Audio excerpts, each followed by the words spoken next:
Ayan nga kasi guys, oh, tignan nyo naman. Punong-puno ng pistachio.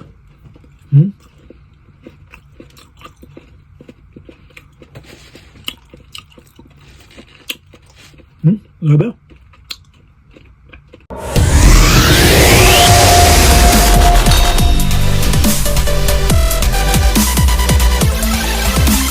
Ito yung tinatawag nilang kunafa, ang chocolate na punong-puno ng pistachio.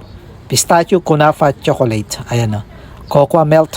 So bibili tayo at magte-taste tayo. Tingnan natin kung bakit nag-trend ito, bakit nag-trending ito nung nakalipas na buwan. Proudly made ito ng UAE. Sa Dubai lang ito nag-trend eh. So nung nag-trend ito, September, October ata hanggang November, wala pa sa Abu Dhabi. Ngayon nasa Abu Dhabi, na-curious ako. Tingnan natin kung bakit Ayan o, meron din kunafa chocolate lotus. Ayan, tingnan natin kung bakit nag-trend nga ito. Sana ganyan-ganyan din ang laman. Ito yung kunafa chocolate pistachio. Parehas siya, pero magkaiba ng packaging. Magkaiba ng pangalan. Nauna yung pistachio, nauna yung kunafa dito sa isa. Ayan o. So, meron ding pistachio, parehas lang siya. Pero ito ang bibili natin. Subukan natin itong kunafa guys. Ito yung nag-trend na chocolate noong October, November sa Dubai. Nag-trend ito pero nga ang mahal nga lang. Umabot siya ng 650 pesos ang isa. So parang nasa 40 dirhams yung isa. Ayan, merong apat na klase ata. Nutella, pistachio, lotus at saka itong pistachio na gold. Ayan, cocoa milk siya. Tapos, ayan nga, pistachio kunafa chocolates. Nag-trend talaga ito. Tara guys, i-try natin. Ayan, 100 grams ito. Binili ko ito para matry natin. Mahilig ako sa chocolate guys, halos. Marami na ako natikmang chocolates, pero ito kasi, matagal bago napunta rito sa Abu Dhabi. Sa Dubai lang ito, guys, nag-trend. Ayan, tapos punong-puno siya ng pistachio. Yung nakita natin sa mga ibang videos, punong-puno siya ng pistachio. Ayan guys. Ayan. Pistachio kunafa chocolate. Pistachio kunafa chocolates. Ayan na. Ang ganda pati ng niya, ng packaging niya. Tapos eto siya Parang medyo malambot siya. Hindi ko alam kung bakit malambot. Dahil ayan. I-try natin guys Tikman natin kung ano lasa. Pinakamasarap na natikman kong chocolate para sa akin yung mga dark chocolates. Nung natikman ko ang dark chocolates, nawili na rin ako sa dark chocolates. Kuha tayo ng gunting.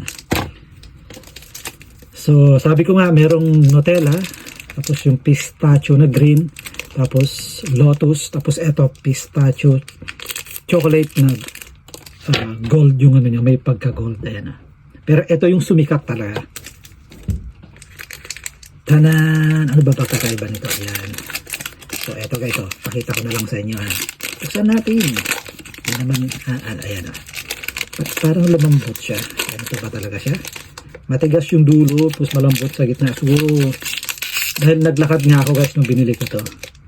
Ayan. Oh my God guys, ayan My God. Wait. Buksan muna natin lahat. Ganito talaga. Ganito talaga nung nakita ko siya. Ayan Pistachio niya Ano kayang lasa? Tingnan natin. Ay, ang lambot guys Ramdam na ramdam mo yung pistachio niya.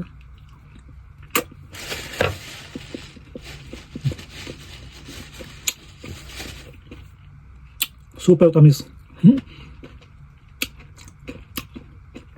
Crunchy. Chocolate pa rin ang nararamdaman mo. Pero ayan nga kasi guys, tignan nyo naman. Punong-puno ng pistachio.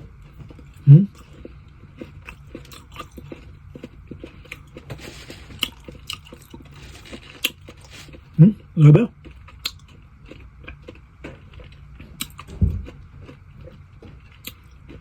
Hindi ko malasahan yung niya. Pistachio niya. Naratalo siya ng chocolate. Ang chocolate kasi super tamis di ba? Ayan guys, tingnan nyo Grabe, pagbukas mo ng ganyan, kitang labas na labas yung labas agad. Wait. Labas agad yung niya, pistachio niya. Ayan o. Grabe.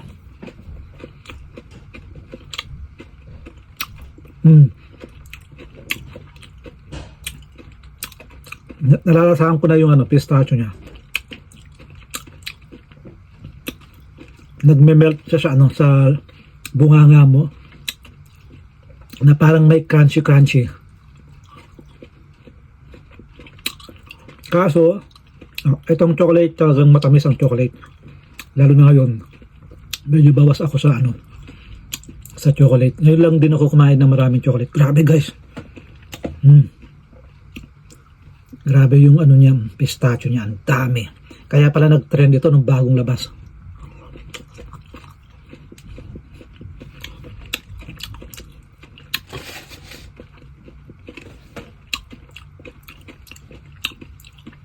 Chocolate pa rin naman ang lasa, pero merong aftertaste siya na pistachio.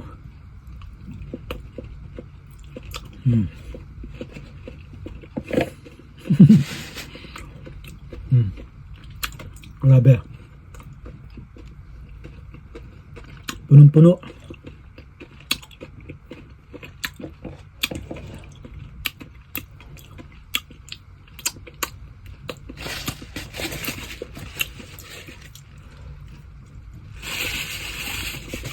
Kumain ako ng sugar dahil sa inyo.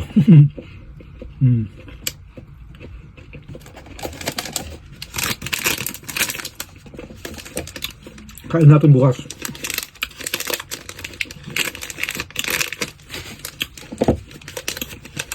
So yung review ko guys, syempre hindi mo matatanggal yung lasa ng chocolate, andun pa rin. Mas mataas yung lasa ng chocolate kaysa dun sa lasa ng pistachio. Pero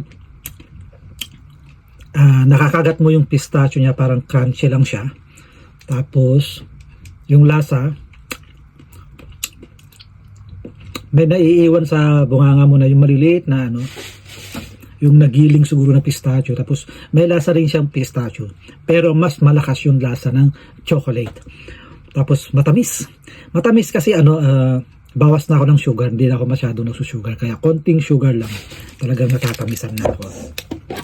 So ayan, natikman na natin yung cocoa melt na pistachio Kunafa chocolate na nag-trending noong October, November, ganyan sa Dubai. Tapos nung pumunta dito sa Abu Dhabi, siyempre yung mga taga Abu Dhabi sinubukan din. So ayan, yung review natin sa pistachio. Walang special taste kumpara sa ang kinakain kong chocolate ngayon guys, yung dark chocolate. Dark chocolate, ramdam mo talaga yung cocoa. Eto matamis plus lasang chocolate plus maliit konti na pistachio. Ayan. So yun lang. Mahal nga lang siya. Pero so far, hindi ko siya masabing special. Ewan ko kung bakit nag-trend. Nag-trend siguro dahil nga dun sa pistachio na napakarami na green. Pero hindi ko ramdam yung yung pistachio. Kumakain ako ng pistachio. Mura ang pistachio rito guys, marami. Ang kinakain kong mga pistachio, yung nakalagay sa ganito. Yung mga nuts. So ayun guys, so maraming salamat, natikman na natin. Ayan, bili kayo guys, tikman nyo para makita nyo rin kung anong pagkakaiba, kasi magkakaiba tayo ng panglasa.